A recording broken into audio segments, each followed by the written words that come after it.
যে বাংলাদেশে গুম একেবারেই বন্ধ হয়ে যেতে হবে। কোনোভাবেই গুমের মতো এমন একটা মানবতা বিরোধী অপরাধ, এটাকে আমরা কোনোভাবেই বাংলাদেশে চলতে দিতে পারি না। সংস্কার হতে পারে বেসিক যে বিষয়গুলোতে, মৌলিক বিষয়গুলোতে সংস্কার এবং মানবাধিকারের পক্ষে যে আইনগুলো ছিল প্রত্যেকটাকেই সেই সময়টাতে ল্যাপস করে দেওয়া হলো। আমরা গত 6 মাস ধরে সরকারকে আমরা দেখছি, 6 মাস অতিক্রান্ত হয়ে গেছে। প্রশ্ন আসতে পারে যে এই 6 মাসে আমরা কি করলাম। এই 6 মাসে বিএনপি সরকার অতীতে সম্পূর্ণ হওয়া কিছু কাজ, সেগুলোকে তারা বাতিল করার কারণে আমাদেরকে নতুন করে আবার এসে কথাবার্তা বলতে হচ্ছে, নতুন করে আলোচনাটা ওপেন করতে হচ্ছে, নতুন করে একই ভোগান্তির মধ্যে আমাদেরকে পড়তে হচ্ছে। সে ধরনের একটা পরিস্থিতিতে আমাদেরকে পড়তে হলো। খেয়াল করে দেখবেন যে বাংলাদেশের মানুষের গুম বিষয়ে একটা ভয়ঙ্কর ধরনের প্রমাস, কারণ এখানে অসংখ্য মানুষকে গুম করা হয়েছে।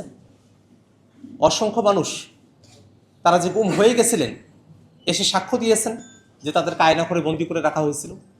আবার অসংখ্য মানুষ এমন আছেন যারা হয়তো গুম থেকে আর ফিরতেও পারেননি।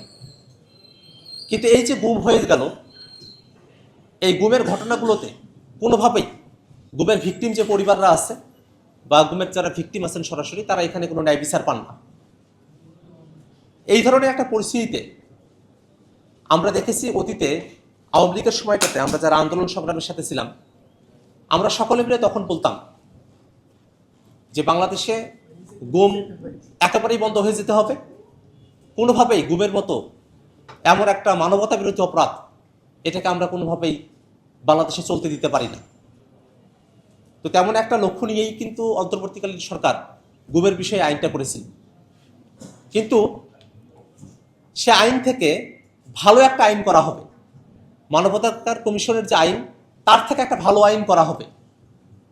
এই অজুহাতে সংসদের প্রথম অধিবেশনে সংস্কারের জন্য রাখা যে আইনগুলো ছিল সেগুলোকে বাতিল করে দেওয়া হলো।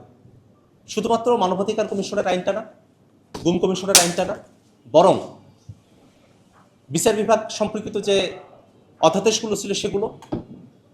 অর্থাৎ সংস্কার হতে পারে বেসিক যে বিষয়গুলোতে, মৌলিক বিষয়গুলোতে সংস্কার এবং মানবাধিকারের পক্ষে যে আইনগুলো ছিল প্রত্যেকটাকেই সেই সময়টাতে ল্যাপস করে দেওয়া হলো।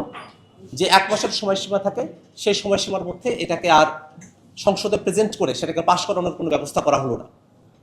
ওই সময়টা থেকে আমরা সংসদে বলেছিলাম যে আপনারা যে মানবাধিকার কমিশনের অধ্যাদেশটা পাশ করছেন না, গুমের অধ্যাদেশটা পাশ করছেন না, সুপ্রিম কোর্ট সচিবালয়ের অধ্যাদেশ, বিচারপতি নিয়োগের যে অধ্যাদেশ, সেগুলো যে পাশ করছেন না কেন, সেটা তখন সরকার দলের তরফে বলা হয়েছিল যে আরো ভালো আইন নিয়ে আসা হবে, এই কারণে আমরা এখন এটা করছি না। তখন কিন্তু আমরা তাদেরকে বলেছিলাম যে আপনারা এই সময়টাতে এই আইনগুলোকে অ্যাজ ইট ইজ, যেভাবে আছে সেভাবে আপনারা এটাকে পাশ করে নেন অধ্যাদেশগুলোকে।